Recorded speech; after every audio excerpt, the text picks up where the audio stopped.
Hey everybody, welcome to the Cardboard Cave. Thought I would do two Evercade unboxings. I've not really done a lot of these considering how much Evercade I own, how many of the cartridges I own. If you don't know what Evercade is, I don't think I need to explain it again. It's out there. Basically, they're a company who has a physical game system and handheld system, and you can play basically all the cartridges on either. There's actually multiple handheld systems now and multiple different variants of the system, but basically they all play these cartridges. They're officially licensed cartridges in partnership with other companies. Basically, it's all about physical media, and they're just good collections. So I wanted to go over these two. These are both in the arcade line. You have Atari Arcade 2, and this is such a weird name. But it is in the arcade line because it's the purple box. But it's the Windjammers, Karnov, and Friends, which is basically a way to say Windjammers, sweet. But there's also other games on here. So yeah. One thing I've decided to do, because these cartridges keep coming out, which is great, but I was trying to keep up. I had a complete collection up until maybe, I don't know, a month, maybe 2 months ago. I had a complete collection of all Evercade cartridges. The main red line, the purple arcade ones, the blue home computer ones. Am I missing one? Anyways, all the lines, I had complete collection. But I started getting behind, and I started looking at some of the ones I was missing. And like, I'd already bought several, if I'm being honest, that seemed cool, but aren't something I would have bought, if I'm being honest. If these weren't numbered, I ended up buying several cartridges that probably weren't something I would buy if I wasn't just getting them all. I was like, you know what, that's really dumb. Like, I don't get, it's not dumb, it's what I was doing. I'm talking to myself. For me, I decided it didn't make sense. Like, I don't have every NES game or Super Nintendo game, and I love the Super Nintendo, I love the NES, I love the Sega Genesis. So why am I trying to get every Evercade game? Well, I mean, it's because they're coming out new, and they're still, most of them are still fairly easy to get. But ultimately I decided, and this was hard to do, because they're numbered. You know, like the red ones, what are they, up to almost 50 now for the red cartridges? And I just got number 15 here in the purple, and then there's also the blue cartridges. And when they're numbered like that, it's hard to skip. Like, they knew what they were doing there. It's hard to skip. So here's what I decided to do. And I don't know why I'm telling you this. This is confession hour, I guess. I would like some discussion. Anyone watching this, have you decided to convince yourself to stop getting every single cartridge? And if so, what did you decide? Because here's what I decided. I'm like, okay, I'm several behind now, and some of them don't interest me as much. So what I've decided to do is just get the ones that are like, yes, even if these weren't numbered, if these were just being released for the Evercade, I would buy this. In other words, the ones I really want, I'm still going to buy. You know, if there's enough games on the collection that interest me, I'm going to buy them. Except for the purple line, the arcade line, where there's just not nearly as many, and most of them honestly interest me. I've decided I will keep the purple line complete. At least for now, I'm going to keep the purple line complete. Whereas the other ones, the red, the blue, I'm only going to get the ones that really appeal to me. And I decided that was a compromise I could make, because I like most of the purple cartridges. There aren't as many. The next several coming out are all Neo Geo, which is right up my alley. So I'm definitely going to be getting those anyways. I will say, this one I was not as excited about. Just, I don't know. I'm sure there's plenty of good on here, but just looking at it, I don't have a lot of, certainly, memories, or I'm just not sure about some of these games, if they're going to be too simple. But because it's in the purple arcade line, I decided, yeah, I'll go and get it. The other reason, though, I decided to pull back from buying every single cartridge is they really have gone up. And to be fair, it was probably about time. But for the longest time, I paid about $20 for every single Evercade cartridge. You know, maybe $22, $23 once you count shipping in. But these, I paid $30 after shipping about $35 a piece. I think they were actually listed at $30 or maybe it's $32, but then like I said, plus shipping. But yeah, even splitting the shipping between the two is like $35 a piece, and that was, oof, that's a pretty big jump up. So yeah, anyways, there's my decision to start collecting the ones that appeal to me instead of trying to collect them all. But let's open up Atari Arcade here too. What did I just say? Atari Arcade 2. Let's open that up first.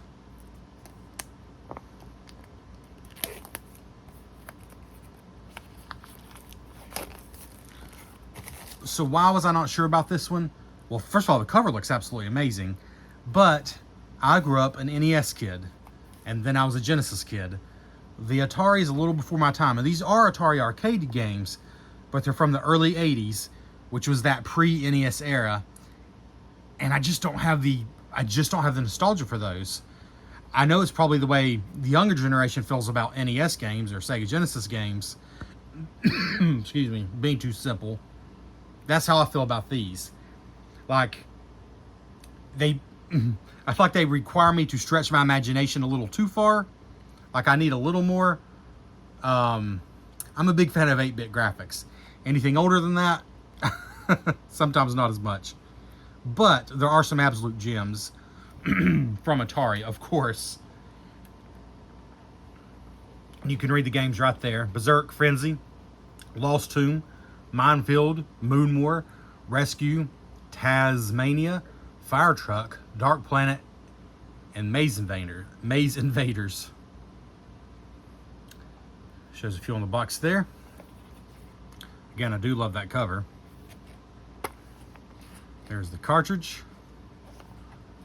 Oh, nice. First you got just a little advertisement here. But this, I did not expect. It almost looks like marquee stickers, like for an arcade.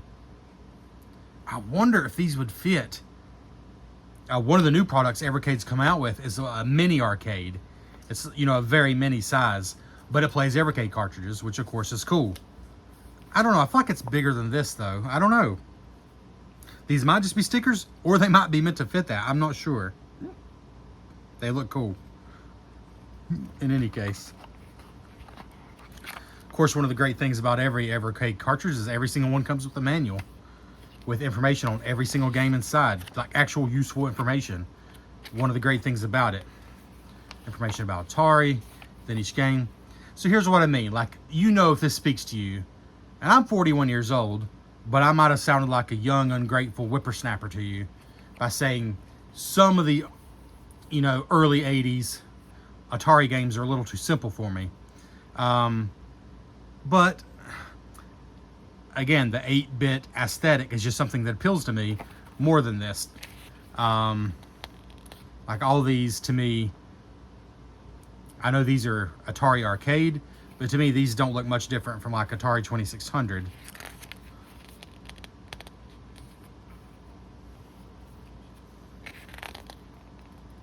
There's a little more going on in that one, a few more colors. And here's something that's definitely well above. It came out in 1981, but that's well above like Atari 2600 graphics. I could probably get on board with that, but it's not all about graphics. But again, sometimes I just need enough that I don't have to suspend my belief completely. Here it is, the Evercade Alpha. I don't know, what do you think? No, I don't think these are meant to be marquee stickers. They're cool regardless, though. Dark Planet. Rescue. Now that one has a pretty cool look to it. Like that's, approaching an 8-bit art style. I can get on board with that. Minefield.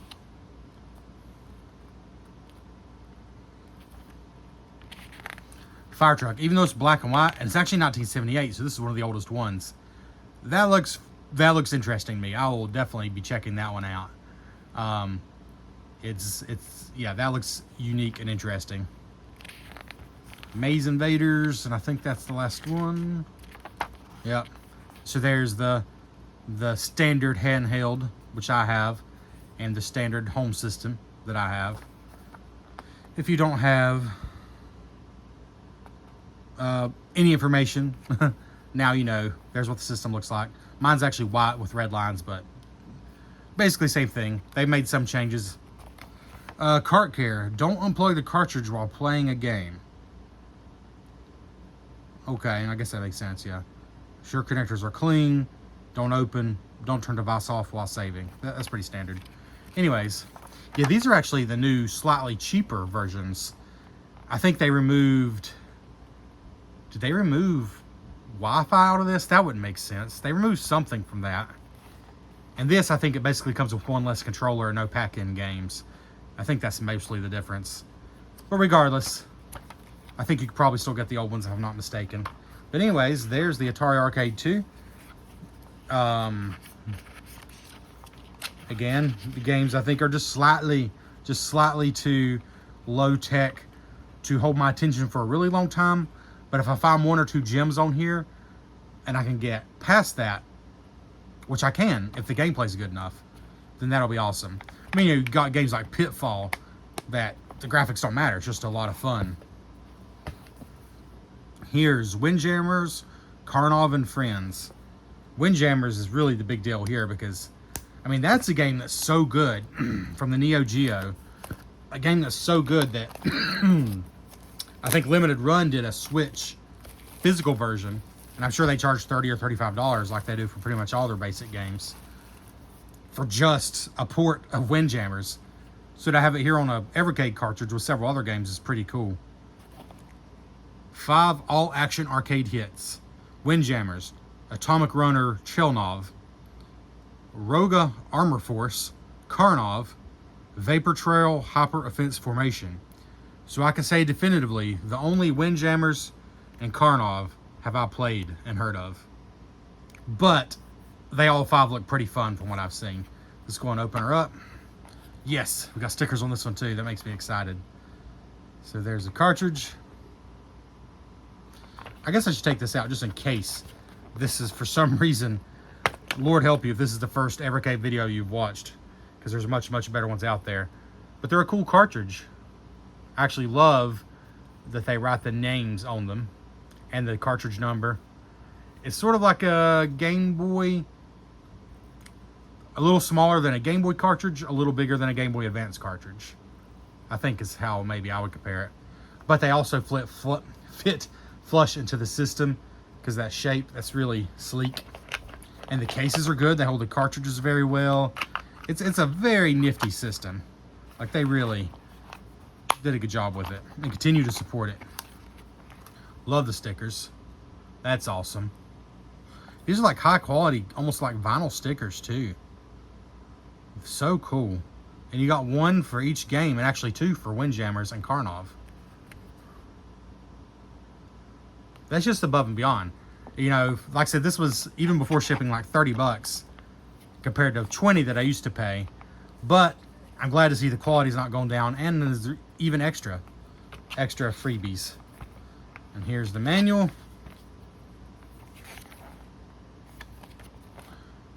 So it features here's 5 classic arcade games originally released between 1987 and 1994. At the time, these titles were released by Data East. They're now owned by Payon DP. So Windjammers gets a 2-point spread. And I'll be honest, they probably just about could have sold this cartridge with just Windjammers on it. Just for a physical quality release. And I'm assuming this is quality because usually these Evercade ports are. For a physical quality release of Windjammers with a case, cartridge, and manual, that alone would almost be worth it probably for a lot of people. Of course, supports 2 players. Yeah, Windjammers is great. And definitely going to be the highlight of this. Oh wow, it's actually got more than 2 pages. So you got 3, 4, 5, 6 characters there with the basics and information on each character. Then Karnov here. And this is the arcade Karnov, of course, because this is the purple arcade cartridge. We had the NES version. I believe I played the arcade version at some point, But I'm sure it's better than the NES version, which was pretty good in its own right for what it was. Oh yeah, it's got 4 pages as well. Those are the 2 headliners for sure. But you got Atomic Runner Shellnov from 1988, an action game I will certainly be trying out. Okay, each one of these games gets 4 pages. That's pretty awesome. I'm glad they're not kind of picking 2 out just to be the favorites then. More advertisement for there. Vapor Trail Hyper Offense Formation. Yeah, I'm all about trying out a new shoot 'em up, and this looks like it'll be right up my alley right there. It definitely adds value to the cartridge for me. 2 more pages on that game. And I think this is the last game, Roga Armor Force from 1991. Ooh, another. Was that last one 2-player?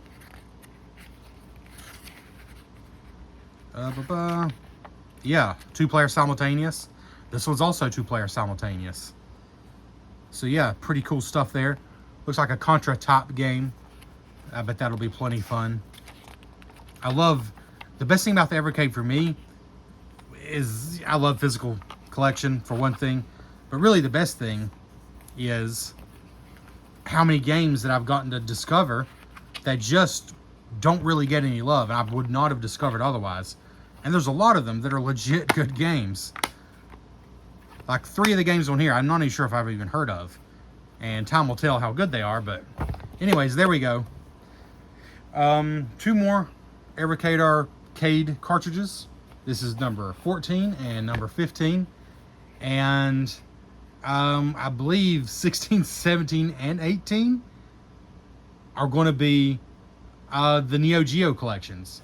And even though I've got a lot of those games in other places, I mean, Metal Slug is easily one of my top game series of all time. And I don't know that they're going to get all the Metal Slugs released on the Evercade, but between those 3 collections, which none of them are out quite yet, but between those 3 collections, they're at least getting 3 of the Metal Slug games, because there's 1 on each if I'm not mistaken. Plus the amazing, shoot, I want to say Big Tournament Golf. What's it called in America? I always get the name wrong. I think maybe it's just Big Tournament Golf. The fantastic Neo Geo golf game. I'm blanking right now. It's one of my favorite games. I shouldn't be blanking on the name. Anyways, it's going to be on one of the cartridges. So I'm looking very much forward to the arcade line in the Evercade games. Let me know, though, do you have any favorites on either of these cartridges? I'm especially interested in this one. Have you heard of any of these? Have you played any of these? I mean, besides Windjammers and Karnov, I mean, I assume a lot of people played those. But anyways, thanks for checking out Cardboard Cave. What'd I just say? Thanks for checking out the blah blah blah cave. We'll catch you next time. It's super late. It's like 3 a.m. Good night.